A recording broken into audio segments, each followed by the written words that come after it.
So very blessed ako. At nagpapasalamat po ako sa ating mahal na Pastor Marlon, sa pag-imbita niyo po sa aming mag-iina sa convention. Sapagkat, alam niyo po ba na may ginagawa on the process ang Panginoon sa aming mga mag-iina.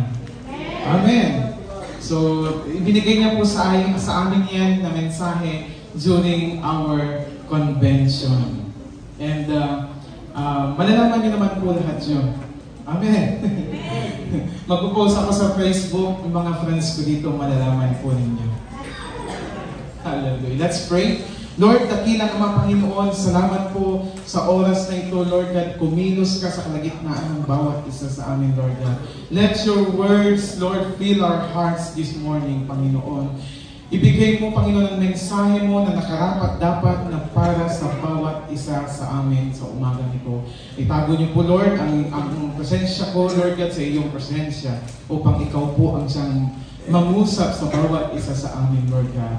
Anoint my lips, Lord, and my body, Lord God, as I use it as a living sacrifice this morning to share your words. In the mighty name of Jesus, everybody say, Amen. Hallelujah.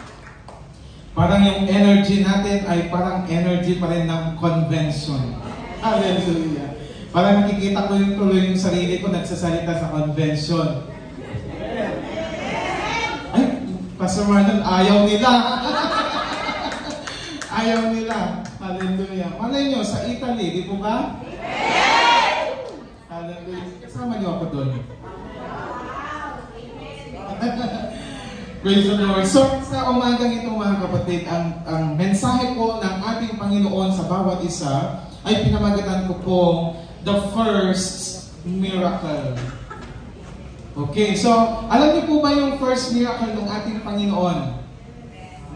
Sino po nakakaalam ng first miracle ng ating Panginoon? Okay. The turning of water into wine. Amen. Matatagpuan po ito sa John chapter 2, verse 1 to 11.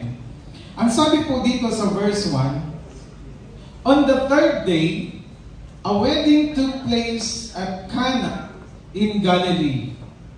Okay? On the third day, a wedding took place at Cana in Galilee. Jesus' mother was there. And Jesus and his disciple had also been invited to the wedding. Okay? So take note, mga kapatid, ang pinangyarihan po ng kasal ay ginanap po sa Cana in Galilee, na kung saan ang iyong abang lingkod ay nakapunta na po dito. Amen? At nakatikim na rin po ako ng wine na gawa po sa Cana in Galilee. Hallelujah. What a blessing from the Lord. So sa kasal nito, sabi niya, Jesus' mother was there. Ang nanay po ng ating Panginoong Jesucristo ay nandoon po sa wedding na yan. Ang Panginoong Jesus at ang kanyang mga disciples had also been invited to the wedding. Nandun din po sila. And when the wine was gone, Jesus' mother said to him, they have no more wine. So naubusan po sila ng wine during the wedding. Ang sabi po ng mother po ng ating Panginoong Jesus, sabi niya, woman, why do you involve me? Jesus replied, my hour has not yet come. In verse 5, sabi niya, and his mother said to the servants, do whatever he tells you. Verse 6, nearby stood 6 stone water jars, the kind used by the Jews for ceremonial washing, each holding from 20 to 30 gallons. So malalaki po yan na jar. No? Jesus said to the servants, fill the jars with water. So they filled them to the brim. Then he told them, now draw some out and take it to the master of the banquet. And they did so. And the master of the banquet tasted the water that had been turned into wine. He did not realize where it had come from. Though the servants who had drawn the water knew. Then he called the bridegroom aside and said, Everyone brings out the choice wine first, and then the cheaper wine after the guests have had too much to drink. But you have saved the best till now. What Jesus did here in Cana of Galilee was the first of the signs through which he revealed his glory, and his disciples believed in him. Sino po dito yung gusto ng miracle? Amen! Amen. Lahat po tayo nag-aabang ng miracle. Isipin mo ngayon sa oras na ito, ano po ba yung first miracle na ginawa ng Panginoon sa iyong buhay? Amen? Isipin mo yung ano yung first miracle na ginawa ng Panginoon sa inyong buhay. At kung meron pa po dito yung wala pang ginagawa ng miracle ang Panginoon sa buhay niya, ihanda mo, lalagyanan mo sa oras na ito. Amen? Hallelujah. Sa wedding na ito, mga kapatid, na ginanap po sa Cana in Galilee, inatendahan po ng mama po ng ating Panginoong Kristo. Ang Panginoong Jesus mismo at ang kanyang mga disciples. During the wedding, noon po mga kapatid, sabi niya, it is their culture to serve wine in the wedding. Kultura po ng mga Hudyo, mga Jewish, na during their wedding ay magsaserve po sila ng wine. And without serving wine, sabi niya, the hosts get embarrassed. No, kumbaga sa atin, sa mga kasalang bayan po natin sa Pilipinas, kung hindi ka magpapakain during the wedding, mapapahiya ka, di ba? Amen. At kung kukunti ang inihanda mo, parang nakakahiya din. At mas nakakahiya pag naubos yung handa. Amen. At ganun din po dito sa miracle, the first miracle ng Panginoong Jesus. It is their culture to serve wine during the wedding. At pag hindi po sila nagsilbi ng wine, mapapahiya po yung ikakasal.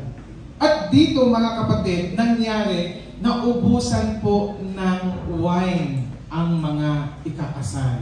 Wala na silang ma-serve. Nakakahiya po yun. Di po ba?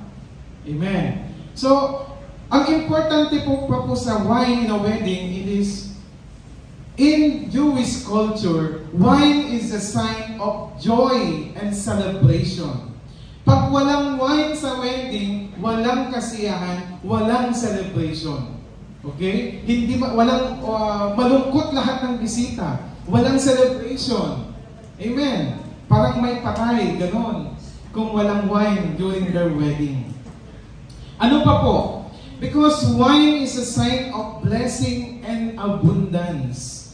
Sa kanila, ang wine is a sign of blessing and abundance. Sapagkat po yung Cana in Galilee, ito po ay yung place na tinatawag pong place of the wine. Kasi doon po sila nagtatanim talaga ng mga ubas.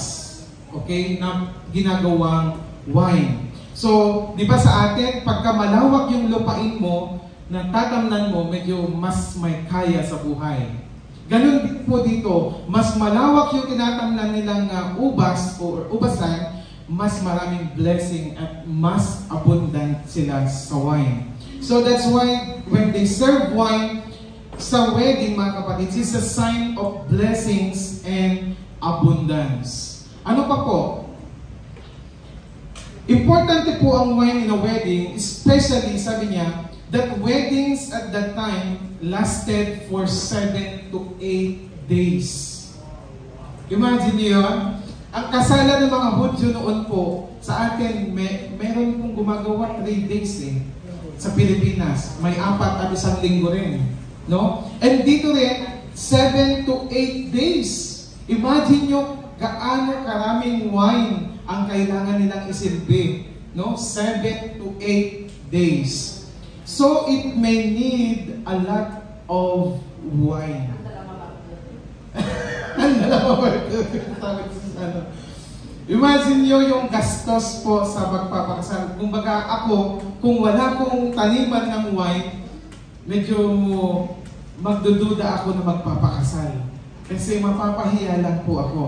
Amen? So, in this wedding in Cana, Galilee, mga kapatid, they ran out of wine. Naubusan sila ng wine.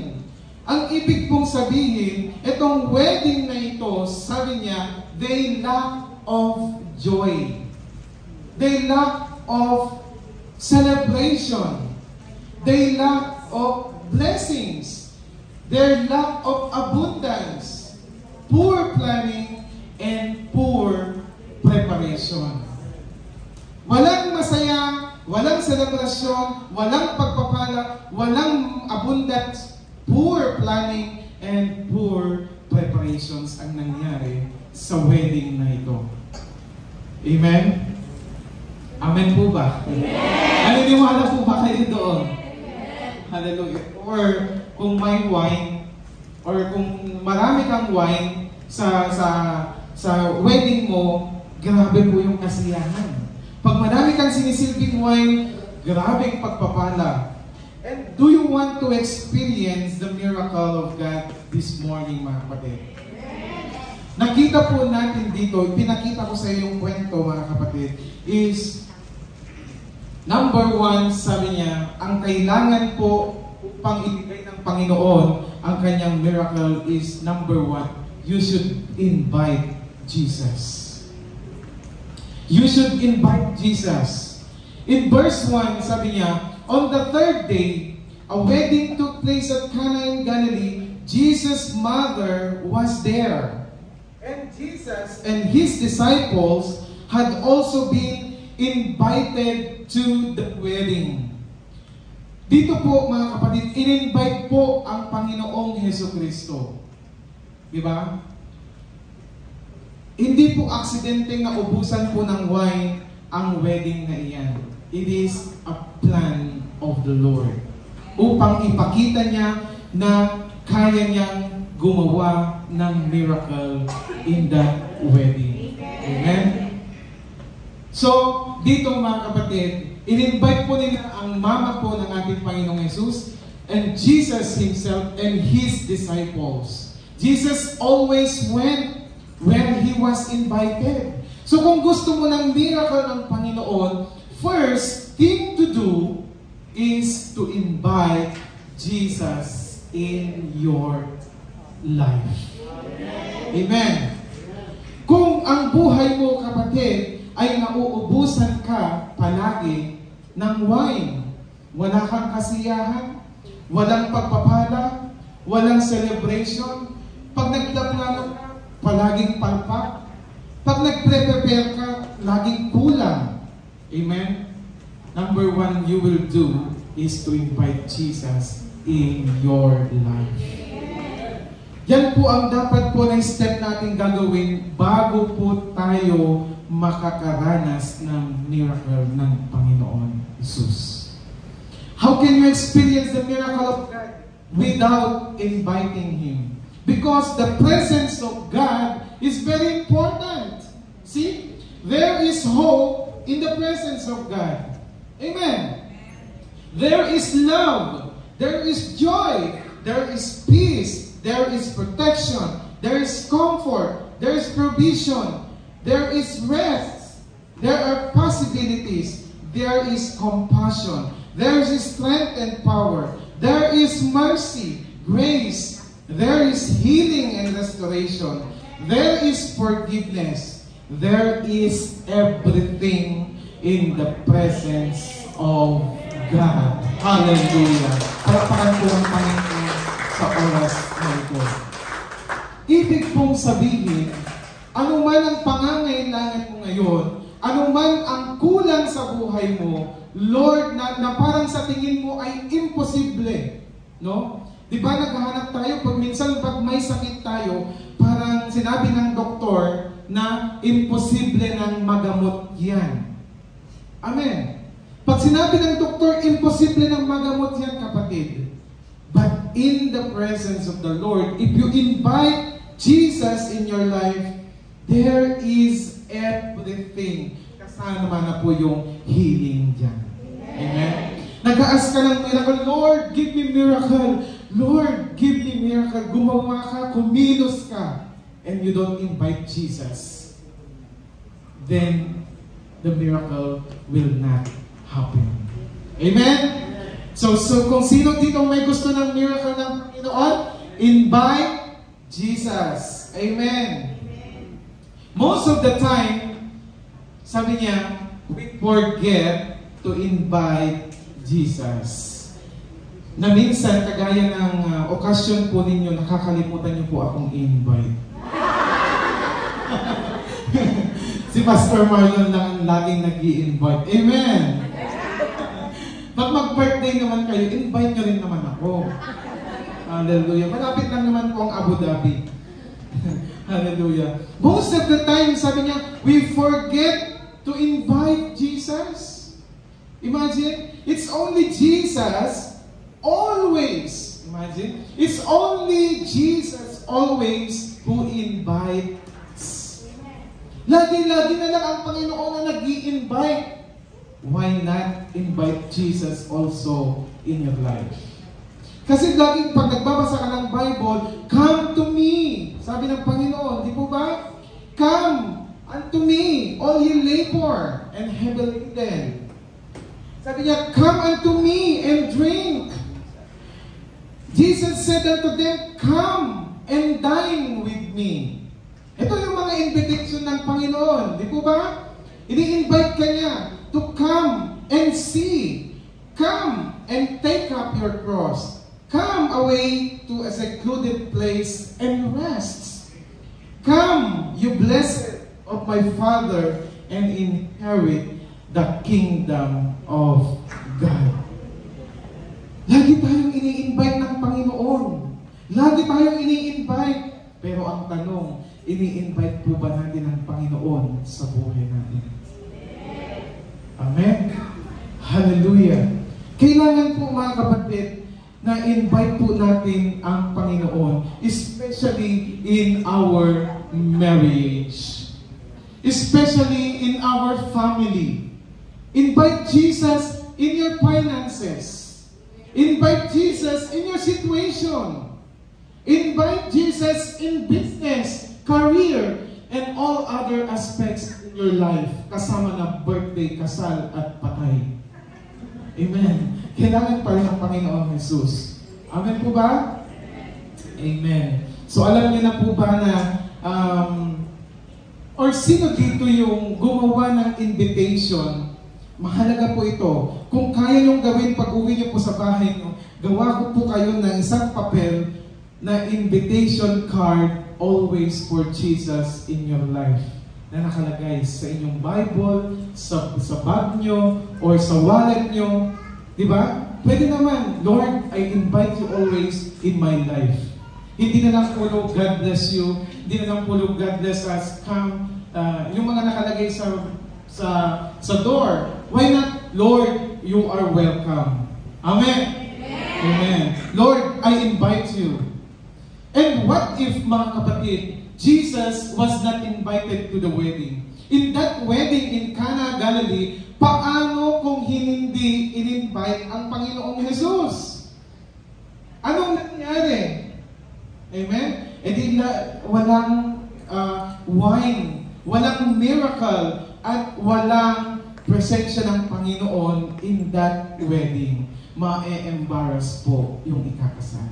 Mapapahiya po sila. Amen? Kaya kung may handaan ka, birthday ka, ang pinipare mo isang lechon manok lang, tapos in-invite mo buong Sitaf family, manalangin ka na. Invite mo ng Panginoong Jesus.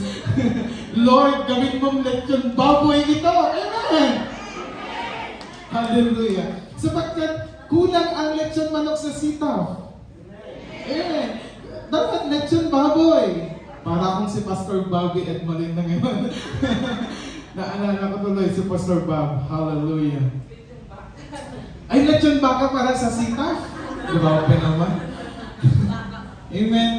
kailangan po natin invite ang presensya ng ating Panginoon. Paano po? Paano po, Pastor? Through Pastor Marlon, di ba? Pagka nag-birthday ka, in-invite mo siya, the presence of the Lord, in the presence of His man in this earth, also there. Amen? Pag in-invite yung man of God, of course, ipagpe-pray ka. Amen? Nakita niyang kunti yung handaan, di ba, Pastor? Lord, paramihin mo po ito. Meron pong miracle na magaganap. He didn't decide, mga kapatid. It's important to invite Jesus in our life. Amen. Hallelujah. If you want miracle, number 2, sabi niya, tell Jesus what is your need. If you want miracle, tell Jesus what is your need. Sabi po sa verse 3,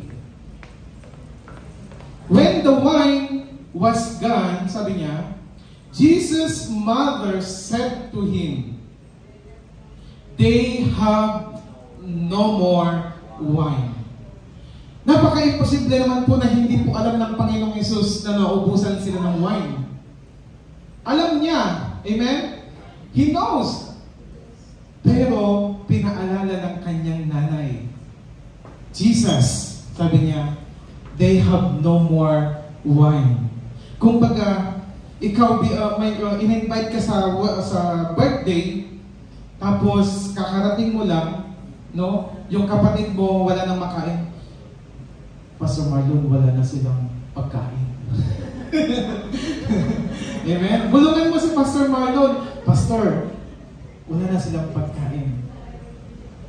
Ganun po ginawa ng mama po ng ating Panginoong Hesus. Sinabi niya, He tell Jesus what she need. Amen? She tell they have no more wine. In Philippians chapter 4, verse 6 to 7, mga kapatid, do not be anxious about anything, sabi niya, but in every situation, anumang sitwasyon po yan, in every situation, by prayer and petition, sabi niya, with thanksgiving, present your requests to God. And the peace of God, which transcends all understanding, will guard your hearts and your minds in Christ Jesus. Glory to God, sapagkat when we ask the Lord whatever we need, He will provide. Amen? So kung gusto mo ng miracle, sabihin mo sa Lord anong miracle ang gusto mo na mangyari sa buhay mo. Amen. Ngayon, wala akong sasakyan. Lord, magkakasakyan ako. Amen. Pero hindi na humingi. Grabe. Huwag ka namang humingi ng Mercedes-Benz, bro. No? Binagyan kayong 1993 model, okay na. Kasi yung prayer mo, sasakyan lang naman. Amen? Be specific. Pag nag-pray ka sa Panginoon at nanghingi ka sa Panginoon, be specific. Huwag mong sasabihin, Lord, kailangan ko ng pera. Nakapulot ka 25 pills. Tapos sasabihin mo, Lord, ito yung binigay mo. Amen. Tell Jesus. Wala naman nakakarinig, kapatid. Ikaw at ang Panginoon lamang. Amen? Pag narinig niya na humihingi ka ng lechon baboy pang take out, ay nakakahiya yun. Amen? Sabihin mo sa Panginoon diretso, Lord, kailangan ko po 7-story house. Hallelujah. Yes, that's a miracle of the Lord. Na ang sahod mo 1,000 dirhams lang. Or 500, di ba? Pero sa Pilipinas, ang laki ng bahay mo. That's a miracle. Amen? That's a miracle. Hallelujah. In Matthew chapter 7, verse 7, sabi niya, ask, and it will be given to you. Seek, and you will find. And the door will be open to you. Kaya sabi ko sa iyo, mga kapatid, if you want miracle, tell the Lord what is your need. Ask from the Lord, and it will be given to you. In John chapter 14 verse 13, sabi niya, "And I will do whatever you ask in my name." Palakpakan mo naman po, Panginoon. Sa Pilipinas, mga kapatid, hindi ko po sila inano. Sa mga Pilipinas, pagka nasa abroad ka, hingi sila ng hingi sa atin, di ba? Sino po kung hindi hinihingan dito? Oy, grabe.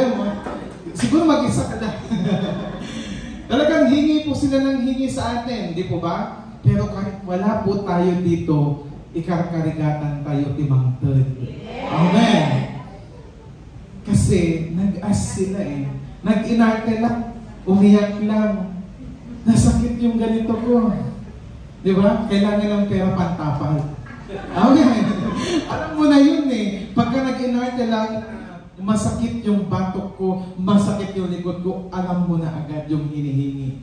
How much more pagka sinabi, kailangan ko 10,000 pesos. Ibibigay mo sapagkat mahal mo sila. Amen? That same with the Lord. Ibibigay niya anuman ang hinihingi mo sapagkat mahal ka ng Panginoon. Hallelujah.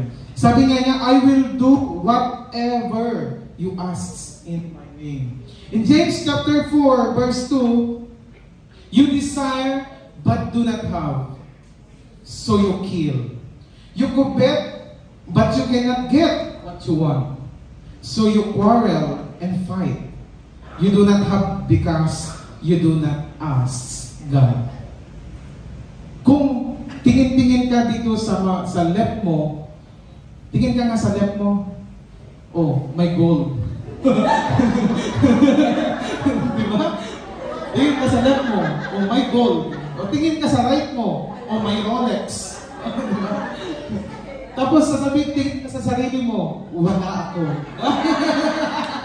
Okay, wala ako. Sabi ng Panginoon, you do not have because you did not ask God. Amen. Hallelujah. Praise the Lord. And lastly, mga kapatid, number 3, sabi niya, if you want miracle, hindi pala last, second to the last. If you want miracle, obey what God has commanded.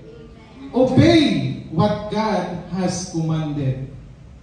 In verse 5, sabi niya, his mother said to the servants. Tignan nyo, his mother said to the servants. Eh di ba nga, sabi ng mama ni Jesus, kay Jesus, they have no more wine. Pero ang sagot ng Panginoon, my hour is not yet come. Kumbaga, tayo humingi ka, Lord, gusto ko ng BMW, Mercedes-Benz, Toyota, Land Cruiser. No? Naghalo-halo na. 3 stories na yon. Amen? Sinabi mo yon. At sabi ng Panginoon sa iyo, anak, not yet this time. Anak is not, hour has not yet come. Amen?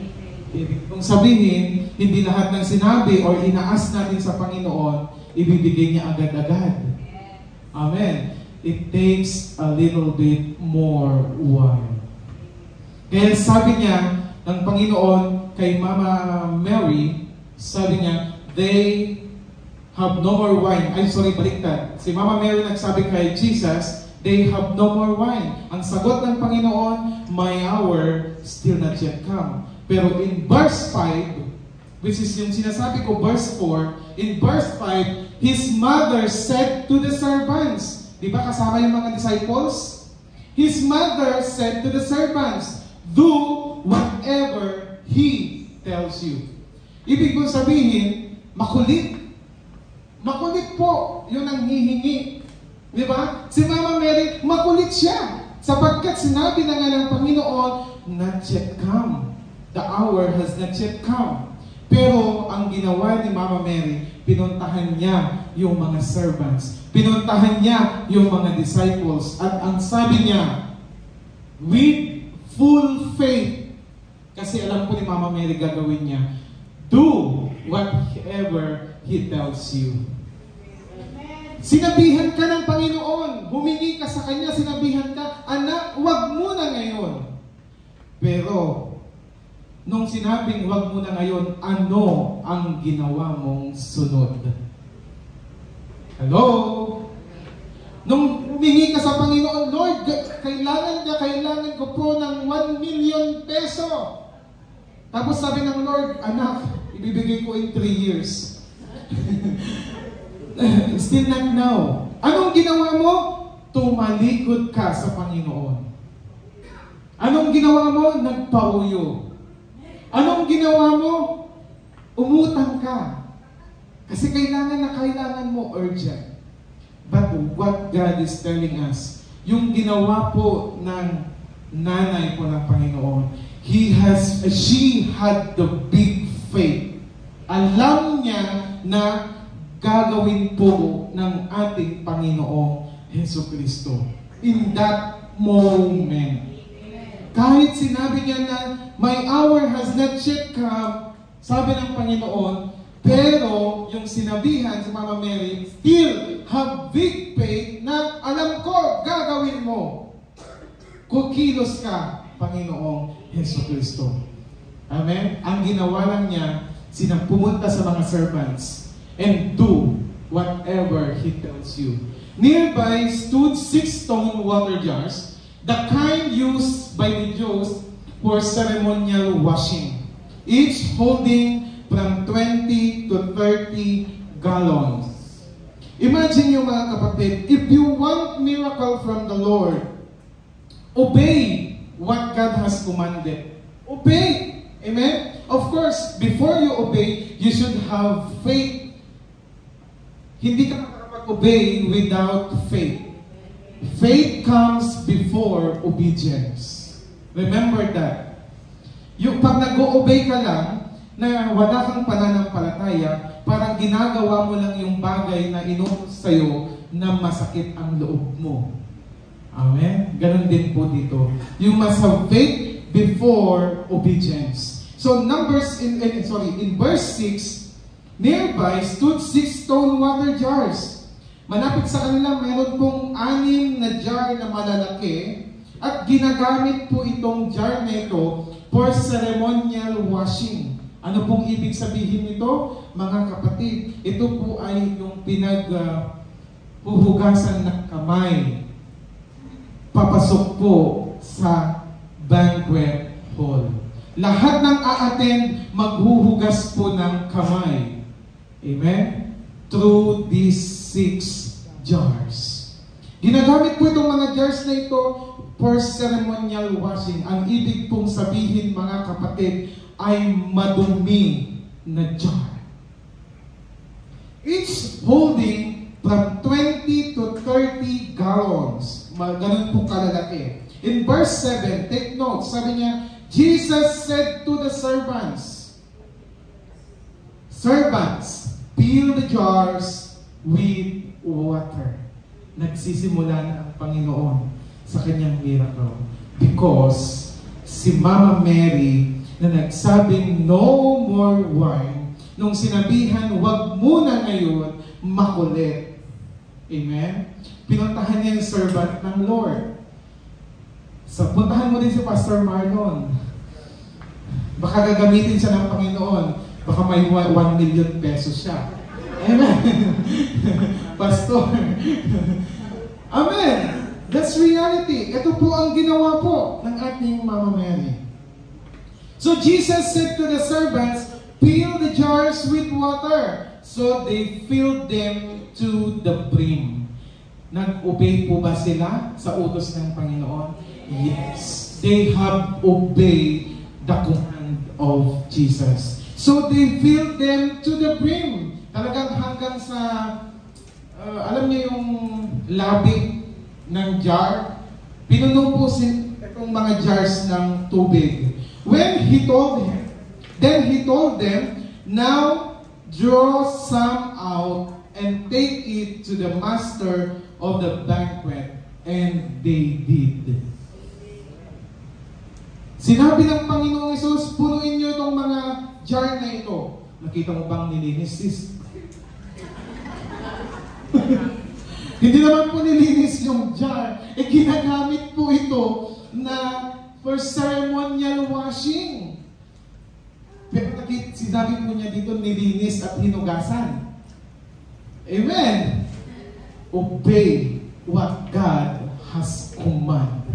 What is the command of the Lord in this place? In this part, anong command po ng ating Panginoong Jesus?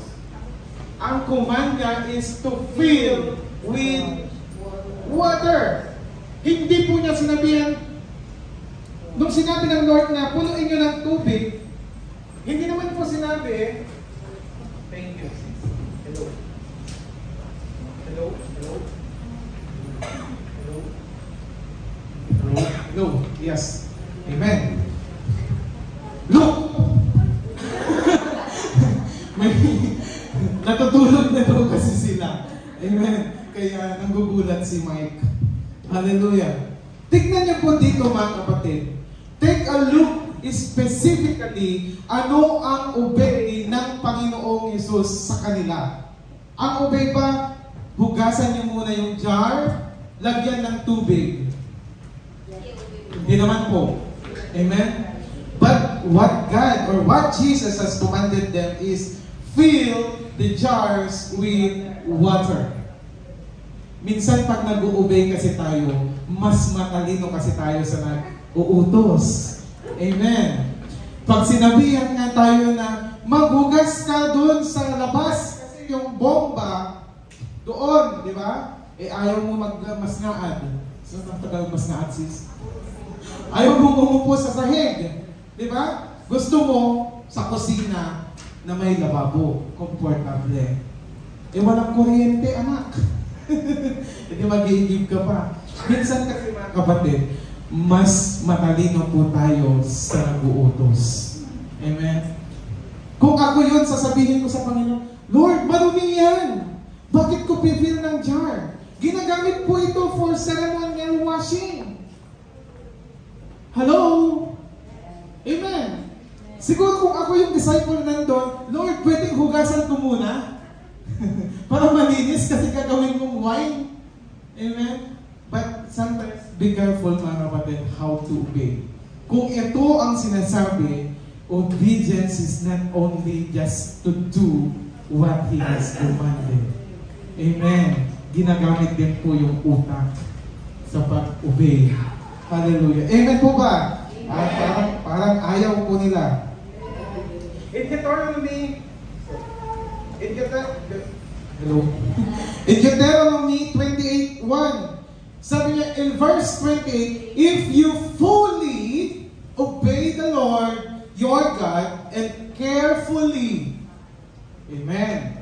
Magbasa-basa po tayo ha. Sabi niya, if you fully obey the Lord your God and carefully, meron pong word na careful. So sa pag-o-obey ng utos, kailangan po full obedience at careful yung pag-follow of all His commands. And I give you today, the Lord your God will set you high above all the nations on earth. Amen po ba? So pag nag-obey and follow po tayo sa mga commands, we must be very careful too. Amen. Hallelujah. Kaya mga kapatid, when you want miracle in your life, you should obey what He had commanded. Review po tayo. Invite Jesus. Tell Jesus what you need. Obey what He had commanded you. At nung ibinigay po ang miracle, anong gagawin po natin? Meron pa rin po tayong dapat na gawin. In verse 4, when you receive your miracle, believe and give glory only to God. Amen. Amen. Minsan kasi, nag-pray tayo sa Panginoon, Lord, I'm coming to my life. Lord, kailangan ko po ng 1 million. At ting! Si Kumare, may 1 million. kumare, pautang pong 1 million. And you did not go back to the Lord when you received 1 million.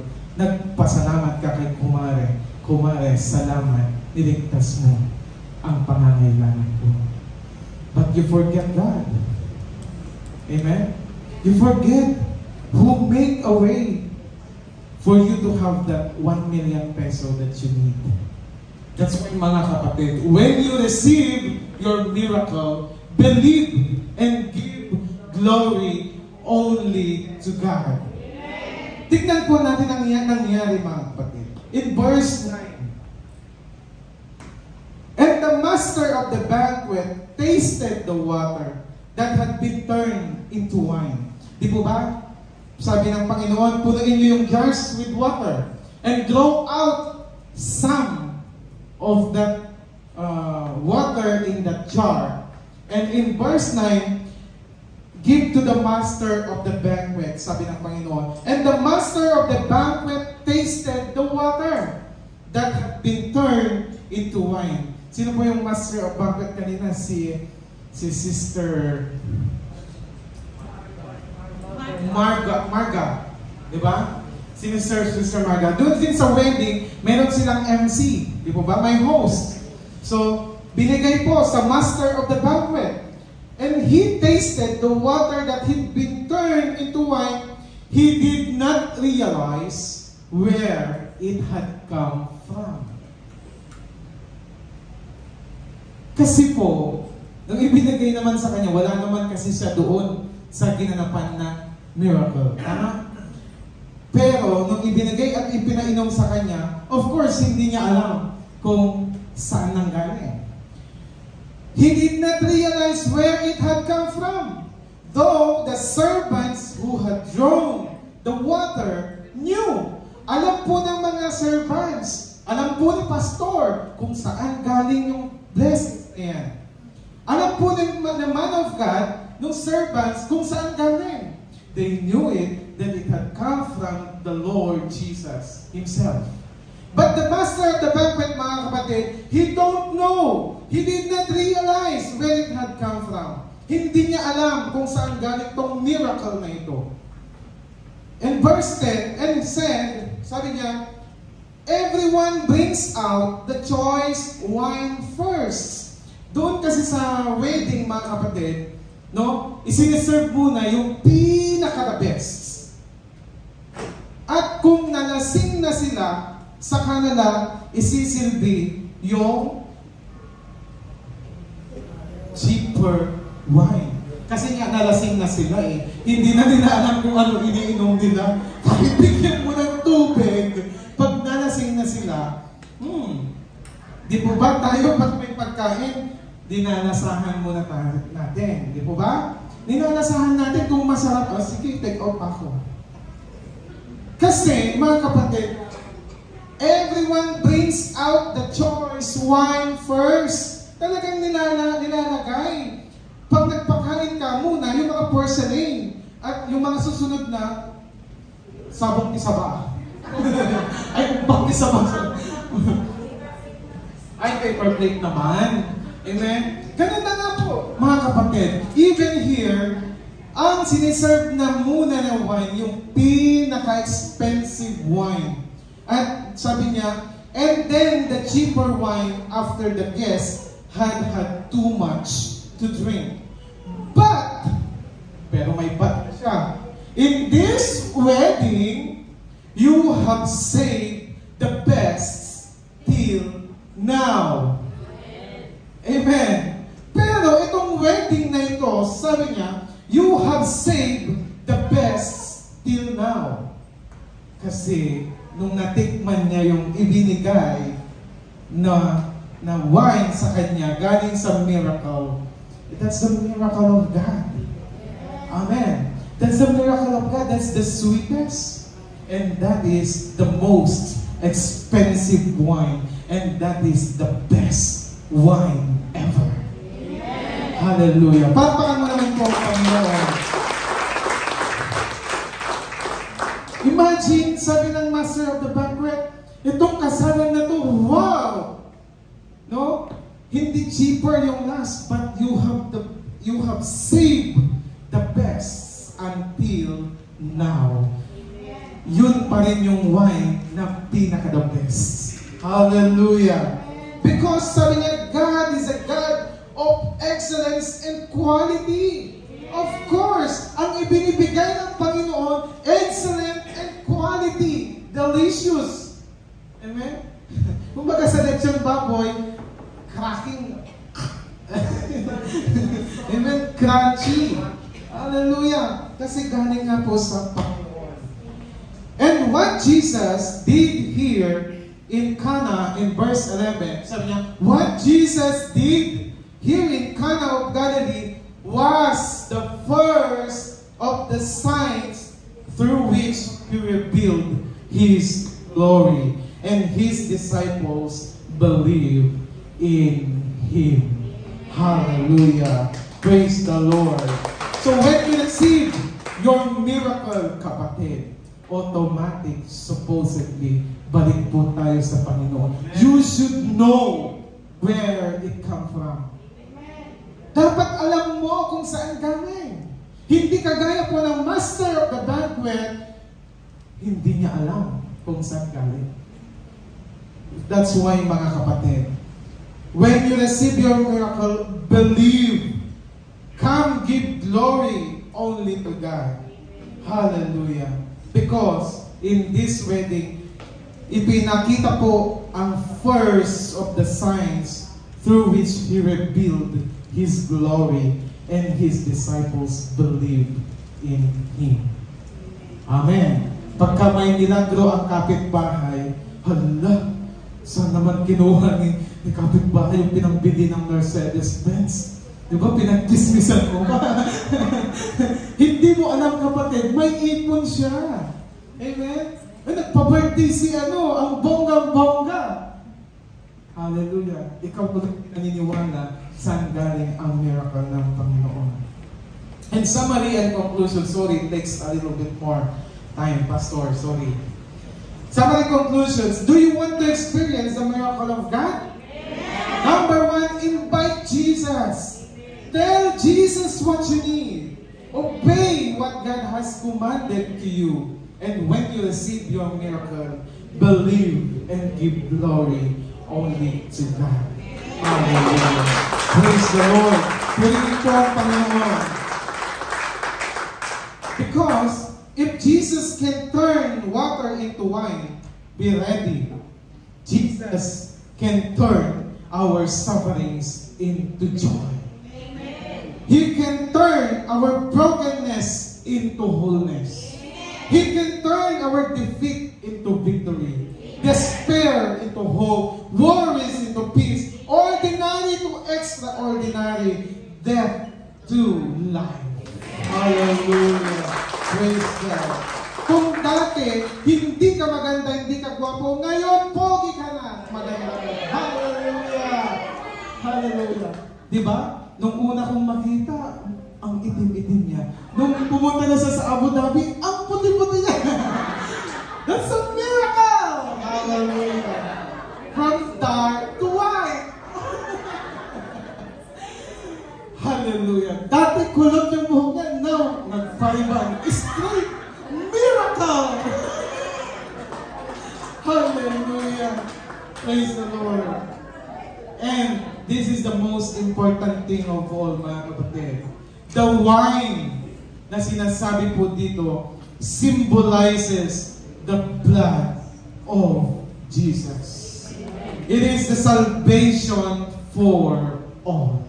That's why, mga kapatid, this wine is so much important. Bakit ito yung kanyang inuna na sign? Pinili niya ba to? It's not. It is His plan. The first miracle is to be used to save people from sin. Amen?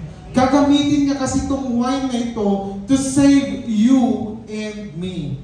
Amen? That's why that's the first miracle in the Bible. And glory to God, that's us all stand up. Hallelujah. Sa ngayon, kapatid, isipin mo ngayon, kung ano ang kailangan mo.